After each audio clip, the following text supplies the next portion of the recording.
Today we're talking about laughter in leadership and how humor can actually make you a better leader. Well, we've probably all heard that laughter is the best medicine. Well, why do we say that? Well, humor helps to reduce stress hormones and also release endorphins that promote an overall sense of well-being. Well, I don't know about you, but I want that for myself, and I also want that for the people on my team. Well, what do we know about stress? Well, there's a lot of research out there about stress, and it shows that 40% of job turnover is due to stress. We also know that healthcare expenditures are nearly 50% greater for workers who report high levels of stress. And what else do we know? Well, we also know how stress impacts people in our organization and on our teams.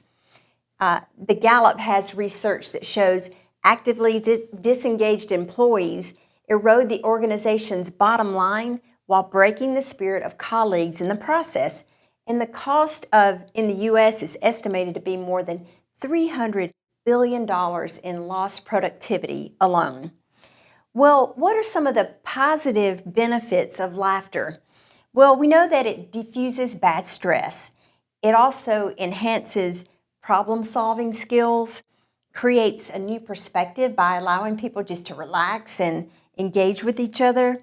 It elevates moods of the people on the team, fosters better communication between people, and improves cooperation, empathy among people. And again, if you have teams, if you have projects and organizations, all of these benefits are very important.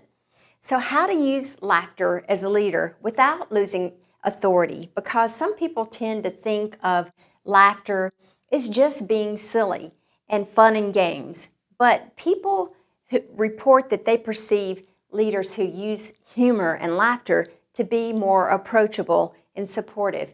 Well, how do they do that? Well, first of all, they adjust their leadership style and use emotional intelligence. By doing this, you can sometimes detect when there are people who are on your team. Maybe they're shy, they're reserved, or even maybe they're shut down. Maybe they're upset about something. So using humor and laughter can pull these people together. Telling stories. Some of the best leaders and some of the best speakers I've seen are people who can tell great stories. And people like that because it makes them feel more relatable. How do they do that? They're telling stories about themselves. Sometimes they use funny stories about kids or their pets, things that people can relate to, that again, people can say, "What, you too?" And they begin to think, hey, maybe you're a little bit more like me than I thought. It also allowing laughter in the workplace. Allow the office jokester. There's usually that one in the crowd. Let them be a part. They're very instrumental in pulling people together. I'll never forget when I first started work after college. I had a great group that I worked with, and we worked really long hours and weekends, and we just had a lot of fun together.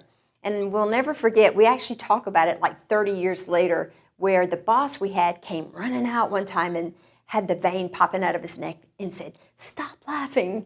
And we're like, "What?" And so laughter actually pulled our group together, and we were very close and we helped each other a lot.